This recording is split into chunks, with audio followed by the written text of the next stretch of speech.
화랑과 함께 사라진 국보를 찾아라.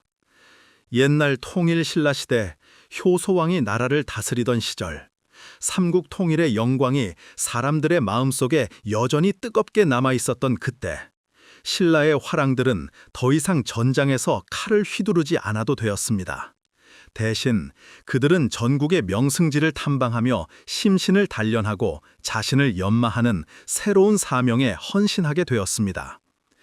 신라 왕실은 화랑들에게 국토 순례를 시킴으로써 통일된 나라에 대한 깊은 애착과 자부심을 심어주고자 하였습니다. 부예랑은 그 중에서도 특히 뛰어난 화랑으로 단 25세의 나이에 벌써 1000여 명의 낭도들을 거느리고 있었으니 그의 덕망이 얼마나 높았는지 짐작할 수 있었습니다. 그는 체격이 헌칠하고 눈매가 날카로우며 마음은 자유로웠습니다. 언제나 낭도들을 형제처럼 아끼며 대했습니다. 형님, 저 금강산의 봉우리들을 보십시오. 마치 하늘에 닿을 듯이 우뚝 솟아있지 않습니까? 막내 낭도인 진흥이 감탄하며 말하자 부예랑은 온화한 미소를 지으며 대답했습니다. 맞다. 저 산들은 우리 조상들이 비와 땀으로 지켜낸 땅이다. 너희들도 언제나 이 아름다운 산천을 가슴에 새기고 살아야 한다. 그는 조부로부터 들었던 삼국 통일의 이야기들을 떠올리며 이 땅들이 얼마나 소중한 것인지 다시금 깨닫고 있었습니다. 그날 부예랑과 낭도들은 금강산 일대를 순례하며 몸과 마음을 단련하고 있었습니다. 아침 일찍 금난에서 출발하여 북명으로 향하는 길이었습니다. 가을 단풍이 곱게 물든 산길을 걸으며 그들은 각자 무회를 연마하고 학문을 토론하였습니다. 부예랑님, 저기 앞에 좋은 터가 있습니다. 잠시 쉬어가면 어떨까요? 선두에서 길을 인도하던 낭도 하나가 손을 들어 가리키며 말했습니다. 작은 시냇물이 흐르는 널찍한 터였고 주위에는 소나무들이 우거져 있어 쉬기에 안성맞춤이었습니다. 부예랑은 고개를 끄덕였습니다. 좋다. 모두들 저곳에서 잠시 쉬어가도록 하자. 부예랑 일행은 그곳에 자리를 잡고 물을 마시며 담소를 나누었습니다. 그런데 그때 갑자기 북쪽 수풀에서 예상치 못한 함성이 터져나왔습니다. 으악, 저기다! 이 민족들이다! 순식간에 수십 명의 여진족 기병들이 숲을 헤치고 나타나 신라의 화랑들을 포위하였습니다. 그들은 모두 거친 털옷을 입고 있었으며 날카로운 눈빛이 보는 이로 하여금 등골이 오싹하게 만들었습니다. 니놈들이 신라의 애송이들이구나. 여진족 우두머리로 보이는 사내가 큰 칼을 번쩍 들고 소리쳤습니다. 그의 얼굴에는 깊은 상처가 있었고 수염은 덥수룩하게 자라있어 더욱 험상궂게 보였습니다. 부예랑은 순간 마음이 철렁 내려앉았습니다. 아, 이곳이 국경지대라는 것을 내가 깜빡하고 있었구나. 그 지역은 예로부터 신라와 여진족 사이에 마찰이 잦은 곳이었습니다. 특히 최근 들어 여진족들이 자주 국경을 넘나들며 소규모 약탈을 일삼고 있어 위험한 지역이었습니다. 모두들 침착하게 대응하라. 부예랑이 큰 소리로 외쳤지만 갑작스러운 기습에 당황한 낭도들은 이미 제대로 된 대형을 갖추지 못하고 있었습니다. 평소 무의의 단련을 게을리하지 않았던 그들이었지만 이런 실전 상황에서는 경험 부족이 드러날 수밖에 없었습니다. 아이고, 살려주세요. 아이, 어떡해. 젊은 낭도들이 하나둘씩 여진족의 칼날에 쓰러지기 시작했습니다. 형제 같은 낭도들이 쓰러지자 부예랑의 가슴이 찢어질 것 같았습니다. 그는 자신의 검을 빼어들며 필사적으로 낭도들을 보호하려 했습니다. 이놈들, 내가 상대해 줄 테니 이 어린애들은 건드리지 마라. 부예랑의 검술은 신기에 가까웠습니다. 그의 검 끝에서 번개가 번쩍이는 듯한 검광이 번떡이며 다가오는 여진족들을 하나둘 베어 넘겼습니다. 하지만 적의 수가 너무 많았습니다. 부예랑님, 어서 도망치세요. 저희는 틀렸습니다. 먼저 피하세요. 부상당한 낭도들이 눈물을 흘리며 소리쳤지만 부예랑은 끝까지 남아서 그들을 지키려 했습니다. 그러나 결국 중과부적이었습니다. 낭도들은 뿔뿔이 흩어져 달아날 수밖에 없고 부예랑만 홀로 여진족들에게 포위되고 말았습니다. 이놈은 꽤 쓸만하구만. 살려두지. 여진족의 우두머리가 비웃으며 말했습니다. 부해랑은 마지막까지 저항했지만 결국 기절하여 여진족들에게 끌려가고 말았습니다. 달아난 낭도들은 숨을 헐떡이며 경주에 도착한 것이 사흘 뒤의 일이었습니다. 그들은 곧바로 걸음을 재촉하여 효소왕에게 이 비극적인 소식을 전하였습니다. 대왕이시여, 큰일이 옵니다. 흑투성이가 된 낭도들이 대전 앞에 엎드려 울부짖었습니다. 그들의 모습을 본 효소왕은 불길한 예감이 들어 얼굴이 굳어졌습니다. 무슨 일인가? 차근차근 말해보아라. 부해랑님이 여진족들에게 끌려가셨습니다. 효소왕은 그 말을 듣자마자 눈앞이 캄캄해졌습니다. 부해랑은 단순한 화랑이 아니었습니다. 그는 차세대 신라를 이끌어갈 인재 중의 인재였으며 많은 젊은 화랑들이 우러러보는 존재였습니다. 이럴 수가, 어찌 이런 일이. 효소왕은 한동안 말없이 궁중을 거닐며 생각에 잠겼습니다. 그의 마음속에는 근심과 걱정이 파도처럼 밀려왔습니다.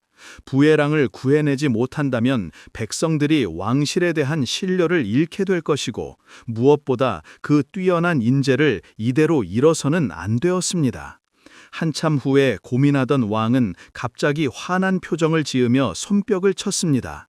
아, 맞다. 우리에게는 만파식적이 있지 않느냐. 만파식적은 신라가 자랑하는 최고의 국보였습니다. 과거 신문왕 때 신비한 용으로부터 받은 대나무로 만든 피리로 불기만 하면 어떤 소원이든 들어주는 신통력을 지니고 있었습니다. 효소왕은 즉시 신하들을 불러 명령했습니다. 걱정할 필요가 없다. 우리에게는 신비한 용이 내려준 만파식적이 있다. 당장 그 피리를 불어서 부해랑이 돌아올 수 있게 하여라. 신하들은 모두 고개를 끄덕이며 기뻐했습니다.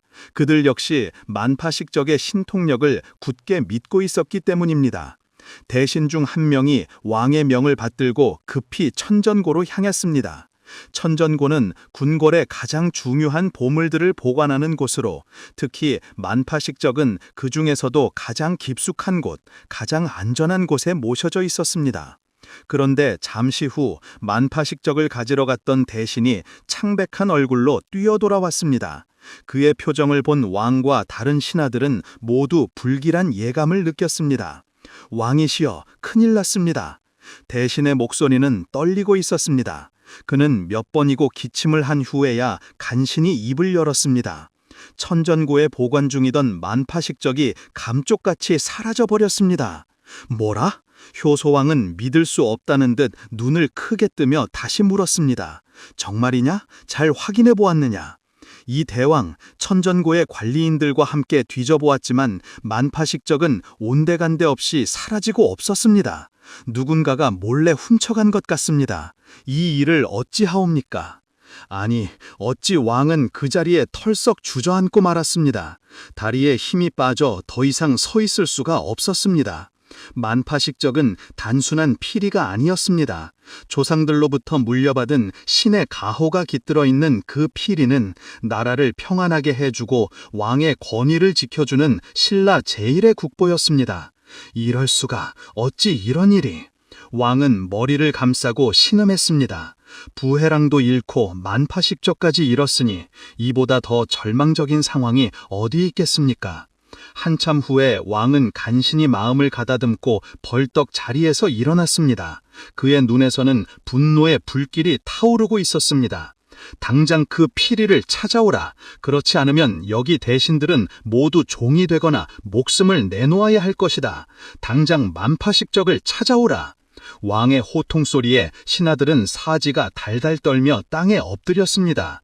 그들은 왕의 진노가 얼마나 큰지 잘 알고 있었습니다. 예, 대왕이시여, 명을 받들겠습니다. 전국을 다 뒤져서라도 반드시 찾아올 것입니다. 신하들은 급히 전국 각지로 왕명을 전단하였습니다. 이윽고 각 고마다 왕명이 써있는 방문이 나붙었습니다. 만파식적을 찾아오는 자에게는 파진의 벼슬을 내리겠노라.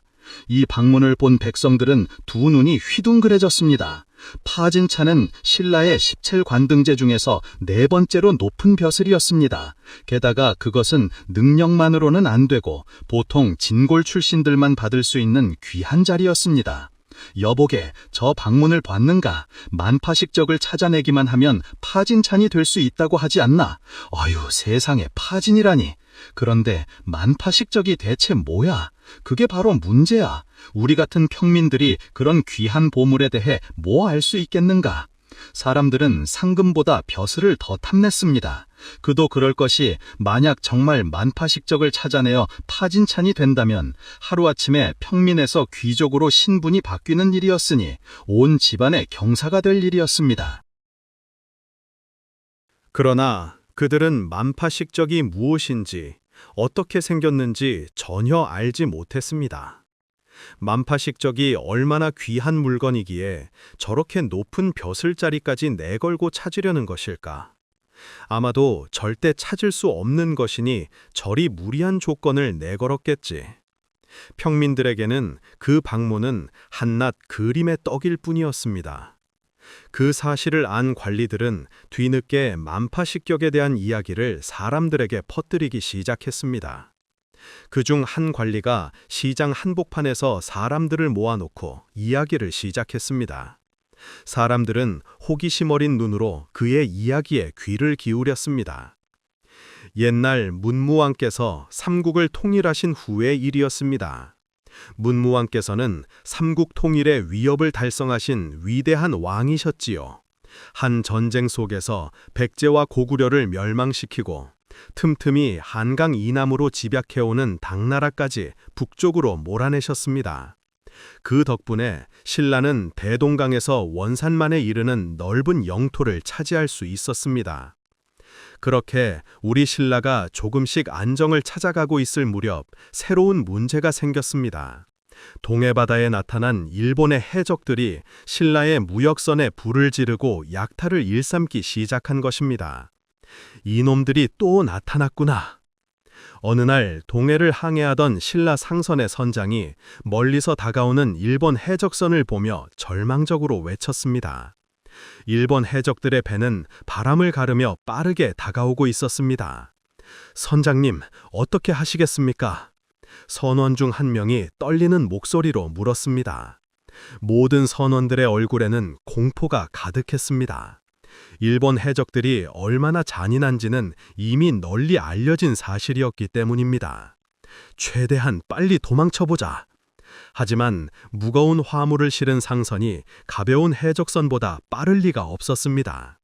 결국 그들은 일본 해적들에게 붙잡혀 모든 재물을 빼앗기고 말았습니다.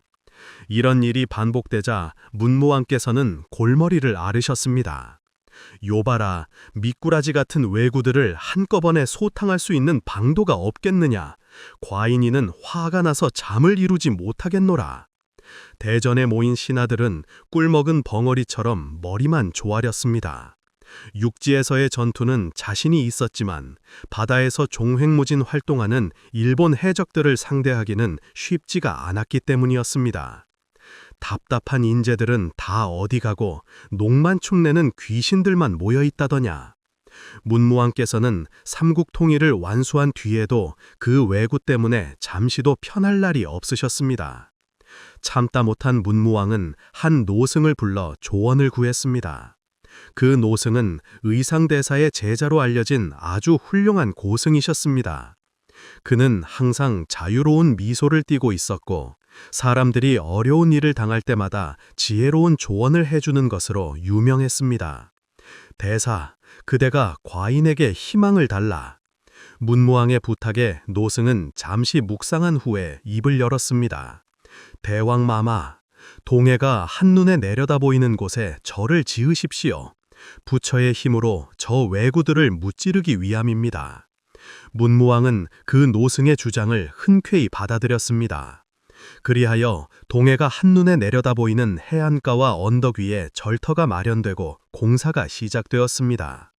이곳에 전국에서 뛰어난 목수들과 석공들이 모여들었고 최고의 재료들이 공급되었습니다.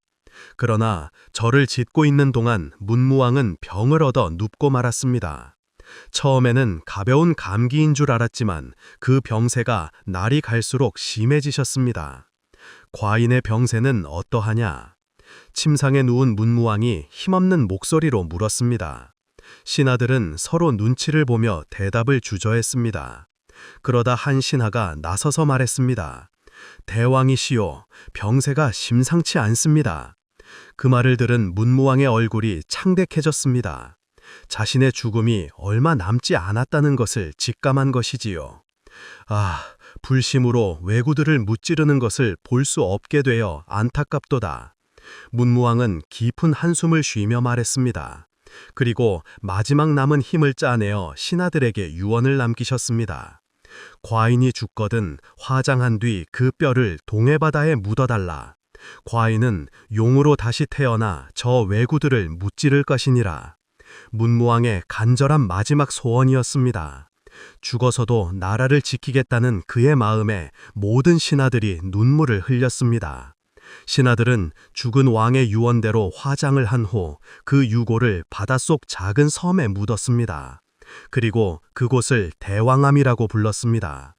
바다에서 바라본 그 바위는 마치 용이 잠들어 있는 것처럼 보였습니다. 후에 문무왕의 뒤를 이어 태자인 정명이 왕위에 올랐습니다. 그가 바로 신문왕이셨습니다. 신문왕은 부왕이 이루지 못한 과업을 이어받아 절사를 계속 진행시켰습니다. 부왕께서 왜구를 막기 위해 시작하신 일을 반드시 완수해야 한다는 신문왕의 의지는 확고했습니다. 절공사는 이전보다 더 활발하게 진행되었고 2년 만에 웅장한 그 모습을 드러냈습니다. 완성된 절은 그야말로 장관이었습니다. 동해바다가 한눈에 내려다 보이는 곳에 자리 잡은 그 절은 마치 바다를 지키는 수호신이 있는 것처럼 보였습니다. 부왕께서는 절의 완공을 보지 못한 채 눈을 감게 된 것을 심히 안타까워하셨습니다. 또한 용이 되어서라도 나라를 지켜주시겠다는 그 마음이 참으로 은혜롭도다. 이 절을 돌아가신 부왕께 바칠 것이니라. 신문왕께서는 선친의 은혜에 감사하다는 뜻으로 그 절의 이름을 가은사라고 지었습니다. 그리고 아주 특별한 명령을 내리셨습니다. 가은사의 금당 마루 밑에서부터 해안가까지 수로를 뚫어라. 신하들은 의아했습니다. 대왕마마, 그런 수로를 뚫는 이유가 무엇입니까? 그것은 용이 되신 부왕께서 이 절을 마음대로 드나드실 수 있도록 길을 내기 위함이니라. 오, 그렇군요. 바로 진행시키겠습니다. 신문왕의 효심은 죽음을 넘어서까지 이어졌습니다. 공사는 신문왕의 명령대로 진행되었고 바다에서 절 안으로 물이 드나들 수 있는 수로가 완성되었습니다.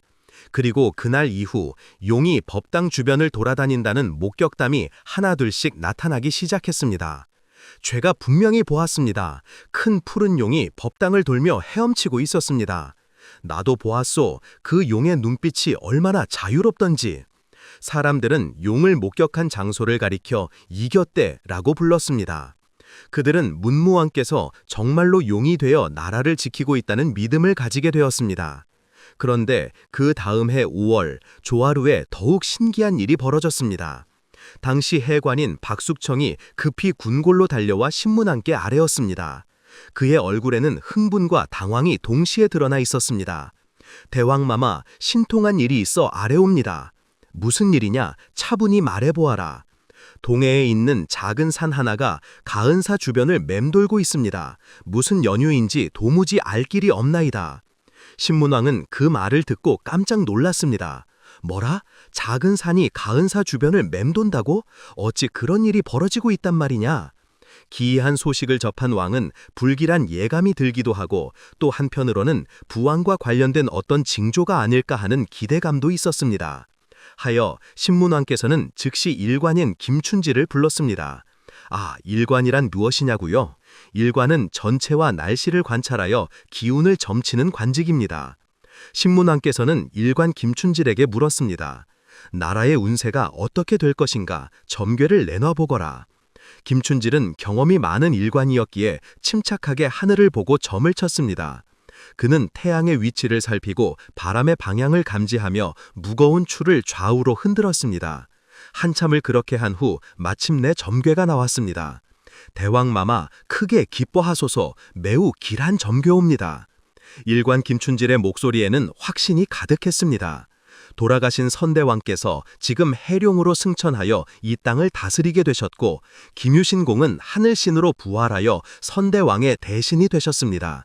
이는 두 성인께서 덕을 합쳐 대왕께 큰 보물을 내려주시려 함이니라.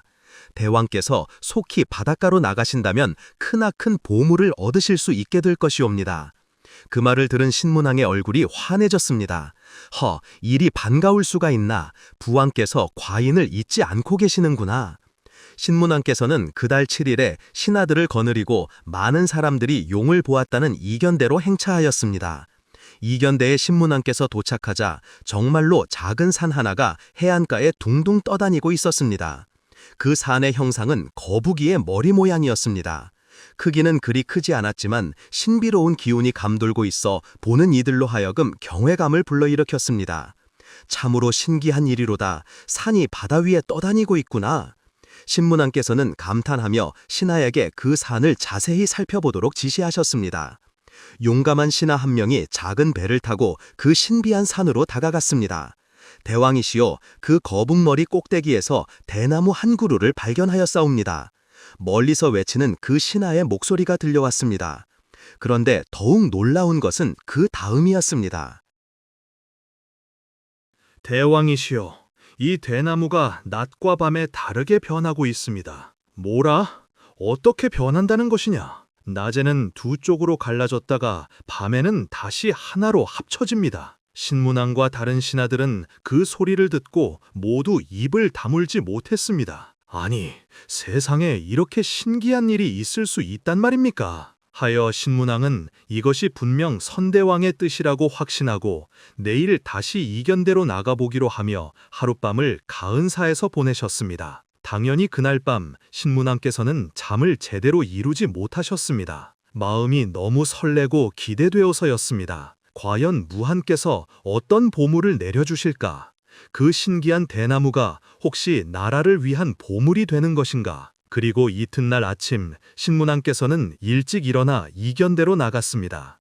아직 새벽 안개가 바다 위에 자욱하게 깔려 있었지만 멀리 작은 산 위에 두 쪽으로 갈라져 있는 대나무의 모습이 아른아른 보였습니다. 과연 두 쪽으로 갈라져 있구나. 신문왕께서는 신비로운 광경을 바라보며 경이로움을 느꼈습니다. 그리고 시간이 흘러 정오가 되자 아주 놀라운 일이 벌어졌습니다. 갈라져 있던 대나무가 하나로 합쳐지는 것이었습니다. 그리고 그 순간 하늘과 땅이 진동할 정도의 천재지변이 일어났습니다. 이게 무슨 일이냐? 마른 하늘에서 갑자기 날벼락이 떨어지고 비바람이 몰아치기 시작했죠. 잔잔하던 바다는 순식간에 거대한 파도를 일으키기 시작했고 하늘은 먹구름으로 뒤덮였습니다. 신문왕께서는 신하들과 함께 재빨리 가은사로 피신하셨습니다. 비구름은 하늘을 뒤덮은 채로 천둥과 번개를 몰고 다녔습니다. 그 바람에 천지를 뒤흔드는 이 칠흑 같은 세상이 7일 동안이나 계속되었습니다. 대왕이시여, 이 폭풍은 언제 그치겠습니까? 신하들이 불안해하며 물었지만 신문왕께서도 그 답을 알 수는 없었습니다. 다만 이것이 어떤 큰 변화의 전주라는 것만은 확실했습니다. 그리고 그달 16일이 되어서야 비바람이 멈추고 파도도 잠잠해졌습니다. 7일 동안의 폭풍이 거짓말처럼 사라지고 다시 평화로운 바다가 모습을 드러냈습니다. 이건 나라가 망할 기운이지 좋은 징조라고 볼 수 없다.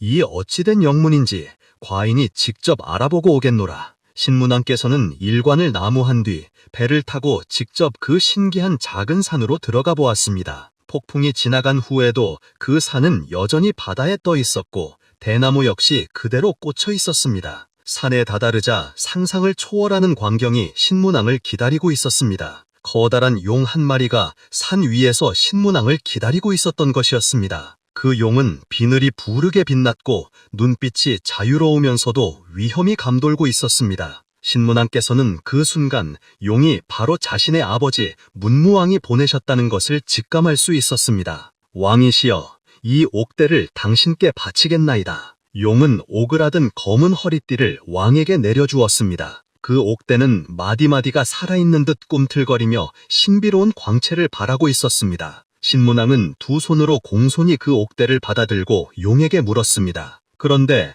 괴상한 대나무가 밤낮으로 갈라졌다 합쳐지곤 하는 까닭은 무엇입니까? 왕의 질문에 용이 친근한 목소리로 대답했습니다. 박수를 칠 때 두 손으로 쳐야 소리가 나듯이 이 대나무 역시 두 쪽이 하나로 섭쳐져야만 소리가 나게 되어 있습니다. 현재 왕의 부왕께서 해룡이 되셨고 유신공은 천신이 되어 부왕을 보필하고 있습니다. 두 성인께서 대나무와 같이 마음을 합치셨으니 이보다 더 좋은 징조는 없습니다. 왕께서 이 대나무를 잘라 피리를 만들어 불면 소리로써 세상을 평안히 다스릴 수 있게 될 것입니다. 이 신기한 대나무는 두 성인께서 절을 통하여 왕께 바치는 것이니 부디 거두어서 대평성대를 누리소서. 왕은 용의 말을 듣고 기뻐했습니다.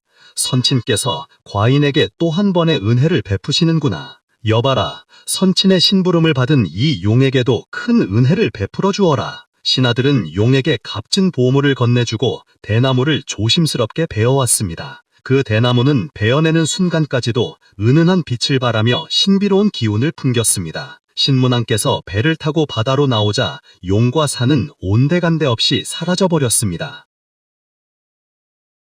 마치 모두가 꿈을 꾼 것 같았지만 손에 들린 옥대와 대나무가 그 모든 일이 꿈이 아니라 현실임을 증명하고 있었습니다. 신문왕께서는 가은사에서 여정을 마치고 궁으로 향하셨습니다. 17일 지림사 근처 시내에서 점심을 드시고 있을 때 갑자기 말급 소리가 요란하게 들려왔습니다. 고을에 머물고 있던 태자가 말을 타고 먼 길을 달려오는 것이었습니다. 태자의 얼굴에는 흥분과 기대가 가득했습니다. 아바마마, 대나무에 대한 소식을 듣고 한달음에 달려오는 길입니다. 그 옥대를 한번 보고 싶사옵니다. 신문왕께서는 태자의 간절한 부탁에 미소를 지으며 신하에게 손짓하셨습니다. 신하가 옥대를 가져와 내보이자 태자는 깜짝 놀라 외쳤습니다. 아바마마, 옥대의 마디마디는 진짜 용의 모습이옵니다. 그것을 어찌 아느냐? 어젯밤 제 꿈에도 옥대가 나왔는데 이 옥대와 똑같습니다. 태자는 옥대를 자세히 살펴본 후 두 번째 마디를 조심스럽게 떼어내 던졌습니다. 그 순간 아주 놀라운 일이 벌어졌습니다. 잔잔하던 연못이 점점 크게 소용돌이치더니 그 속에서 작은 용이 모습을 드러냈습니다. 용은 하늘을 향해 우렁찬 울음소리를 내며 순식간에 하늘로 날아올랐습니다. 그리고 소용돌이치던 연못은 고요한 곳으로 바뀌었습니다. 이럴 수가, 이런 신기한 일이 참으로 살아있는 용이었구나. 신하들이 감탄사를 연발했습니다. 사람들은 그 연못을 용의 연못이라는 뜻으로 용연이라고 하였습니다. 그 후로도 그 용연에서는 종종 용의 그림자가 보인다는 이야기가 전해지고 있습니다. 궁궐로 돌아온 신문왕께서는 즉시 최고의 기능공들을 불러 모았습니다. 이 신성한 대나무로 피리를 만들어라. 한치의 실수도 없이 정성을 다해 만들어야 한다. 기능공들은 온 정성을 다해 그 대나무를 다루었습니다. 대나무는 베어진 후에도 계속해서 신비로운 기운을 뿜어내고 있었습니다. 기능공들은 며칠 밤낮으로 피리를 만들었습니다. 완성된 피리는 그야말로 예술품이었습니다. 옥빛이 도는 대나무의 자연스러운 무늬가 아주 아름다웠고 그 피리를 손에 잡는 순간 따뜻한 온기가 전해졌습니다. 왕께서는 그 피리를 월성의 천존고에 정중히 보관하였습니다. 그리고 나라가 어려움에 처할 때마다 그 피리를 꺼내어 불게 하였습니다. 피리의 위력은 상상을 초월했습니다. 피리 소리는 온 세상을 편안케 만들어 주었습니다. 어느 해 여름, 가뭄이 극심하여 백성들이 고생할 때였습니다. 그 피리를 가져와라. 왕의 명령에 따라 피리가 나왔고 왕께서 직접 피리를 부셨습니다. 그러자 신기하게도 하늘에서 단비가 내리기 시작했습니다. 또 다른 때는 전염병이 창궐하여 사람들이 죽어갔는데 피리를 불자 전염병은 자연히 물러갔습니다. 침략자들이 국경을 넘어올 때에도 피리 소리를 들은 적들은 스스로 그 소리를 두려워하며 달아났습니다. 이 때문에 그 피리에는 만파식적이라는 이름이 붙여졌습니다.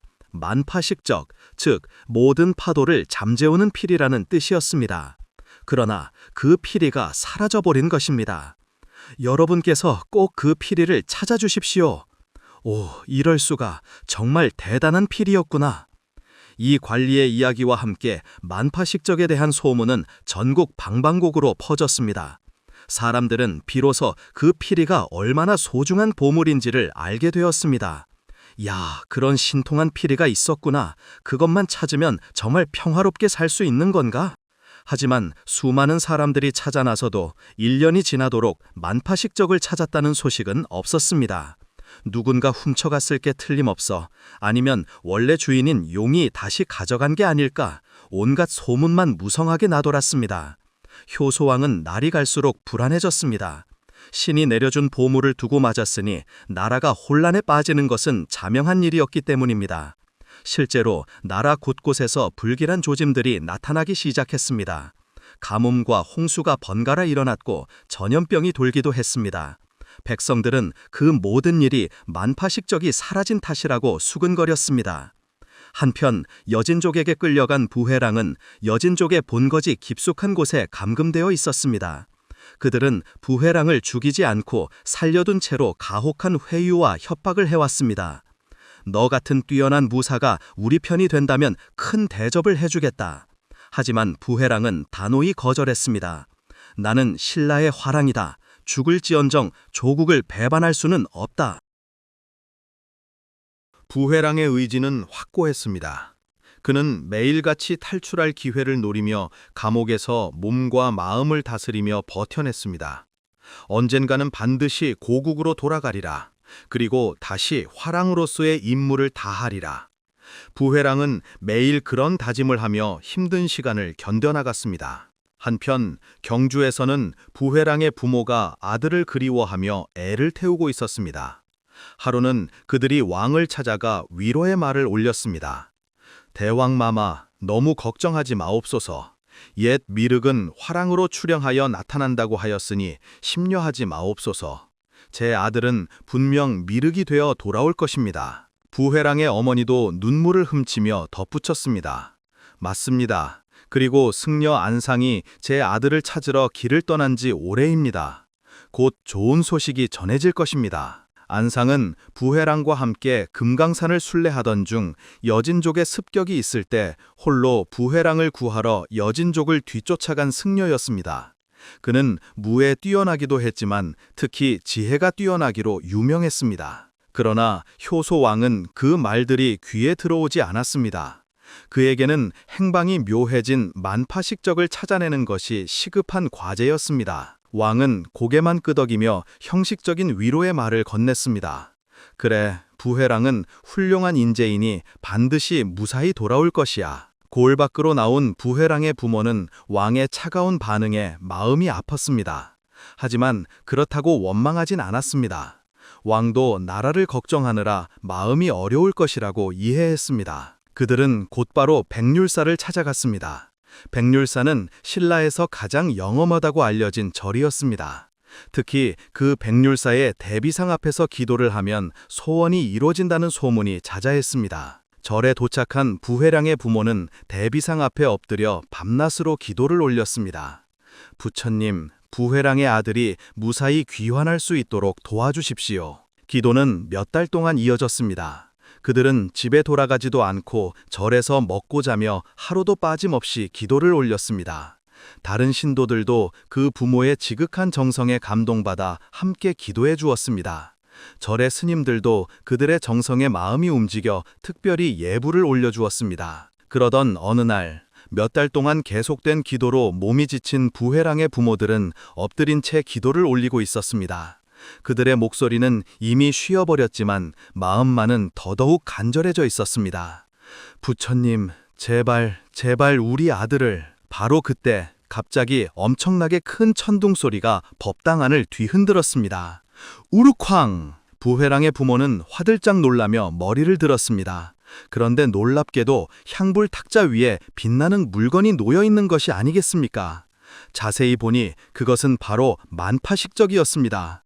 옥빛이 도는 아름다운 피리가 은은한 빛을 발하며 향불 탁자 위에 놓여 있었습니다. 아니, 이럴 수가. 저것은 만파식적입니다. 부모가 놀라서 서로를 바라볼 때 더욱 놀라운 일이 벌어졌습니다. 대비상 뒤에서 두 사람이 불쑥 튀어나온 것입니다. 아버지, 어머니! 그중 한 명이 외치며 달려왔습니다. 바로 부회랑이었습니다.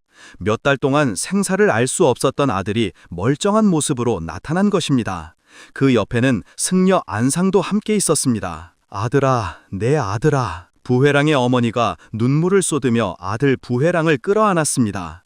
아버지도 떨리는 손으로 아들의 어깨를 만져보며 이게 진짜인가 확인했습니다. 정말 우리 아들이 왔구나. 가족의 감동적인 상봉으로 법당은 눈물바다가 되었습니다. 부회랑은 부모님의 품에 안겨 그동안의 고생과 서름을 털어냈습니다. 도대체 이게 어찌된 일이냐? 내 아들이 정녕 미륵이 되어 돌아왔단 말이냐? 부회랑의 아버지가 신기해하며 물었습니다. 부회랑은 눈물을 훔치며 고개를 저었습니다. 아닙니다, 아버지. 저는 미륵이 된 게 아닙니다. 다만 용이 우리를 여기까지 데려다 주었습니다. 용이라고요? 안상 스님이 옆에서 합장하며 덧붙였습니다. 정말 신기한 일이었습니다. 그 용은 우리를 구한 후 이 만파식적을 우리에게 맡기며 반드시 잘 챙겨 가져가라고 하였습니다. 그리고는 구름 속으로 사라져버렸지요. 이야기를 들은 부회랑의 부모는 더욱 놀라워했습니다. 자신들의 간절한 기도가 정말로 하늘에 전해져 기적을 만들어낸 것이었습니다. 놀라운 소식은 곧 궁궐에도 전해졌습니다. 만파식적이 돌아왔다는 소식과 부회랑이 무사히 구출되었다는 소식이 동시에 전해진 것입니다. 효소왕은 그 깊은 소식을 듣자마자 즉시 백률사로 향했습니다. 왕의 행렬이 절에 도착했을 때 많은 사람들이 몰려들었습니다. 대왕마께서 납시오! 사람들이 엎드려 절을 올렸습니다. 왕은 서둘러 법당으로 들어가 만파식적을 확인했습니다. 정말로 만파식적이었습니다. 그 특유의 옥빛 광채와 신비로운 기운은 가짜일 수가 없었습니다. 왕은 조심스럽게 만파식적을 들어보았습니다. 정말 만파식적이로다. 기쁜 일이 또 벌어졌구나. 왕은 그리고는 부회랑을 향해 따뜻한 미소를 지었습니다. 부회랑이여, 그대가 무사히 돌아와 과인이 얼마나 기쁜지 모른다. 과인은 잃어버린 천군만을 다시 얻었도다. 태왕마의 은혜에 만극할 따름이옵니다. 부회랑이 정중히 절을 올렸습니다. 왕은 그의 모습을 보며 더욱 기뻐했습니다. 참으로 기쁘도다. 오늘은 참으로 좋은 날이야. 하하하. 왕의 웃음소리가 법당을 가득 메웠습니다. 오랜만이 듣는 왕의 진심 어린 웃음에 신하들도 모두 기뻐했습니다. 왕은 부회랑의 부모에게 큰 상을 내렸습니다.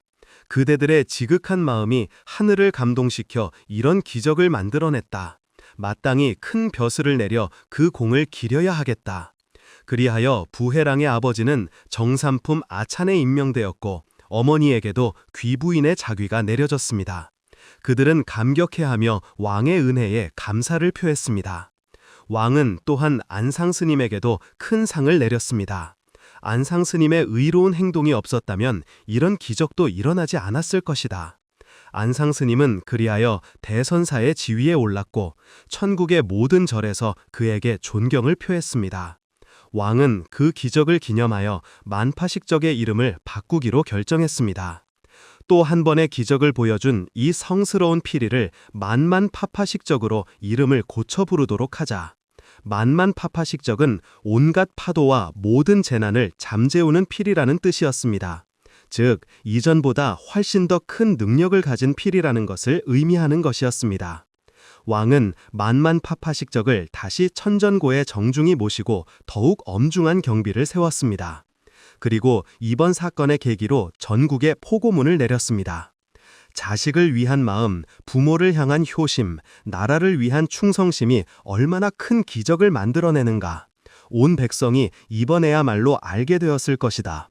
앞으로 모든 백성들은 부회랑 부모의 본을 받아 자식을 사랑하고 부회랑을 본받아 충성과 효를 다하라. 그 후 신라는 다시 평화를 되찾았습니다. 만만파파식적이 돌아온 후부터는 자연재해도 줄어들고 전염병도 없었으며 적국의 침입도 없었습니다. 백성들은 이것이 모두 그 성스러운 피리의 힘이라고 믿었습니다. 그리고 만만파파식적의 이야기는 천국에 널리 퍼져 사람들은 이야기를 들으며 부모에 대한 효심과 나라에 대한 충성심을 새롭게 다졌습니다. 부회랑과 만파식적에 얽힌 신비로운 이야기는 지금까지도 전해져 내려오며 우리에게 큰 감동을 전해주고 있습니다. 잘자셈, 오늘의 이야기는 여기까지입니다. 지금부터는 하루의 피로를 풀고 마음의 안정을 찾기 위해 간단한 호흡법을 함께 해볼까요? 먼저 편안하게 앉거나 누워주세요. 천천히 눈을 감고 깊게 숨을 들이마십니다. 가능한 한 많은 공기가 폐 속에 가득 차도록 해주세요. 그 다음 천천히 숨을 내쉽니다. 내쉬는 동안 오늘의 모든 걱정과 스트레스가 함께 흘러나간다고 상상해보세요. 한 번 더 깊게 숨을 들이마시고 내쉴 때는 몸의 긴장이 풀리도록 더욱 천천히 내쉽니다. 이렇게 호흡을 몇 번 반복하시면서 몸과 마음이 점점 더 편안해지는 걸 느껴보세요. 이제 하루를 마무리할 시간입니다. 오늘의 모든 것을 내려놓고 편안한 마음으로 내일을 맞이할 준비를 하세요. 좋은 꿈 꾸시고 내일 더 상쾌한 마음으로 다시 새로운 하루를 시작하시기 바랍니다. 오늘도 저의 이야기를 들어주셔서 감사합니다. 꿀잠님들 모두 잘 자셈.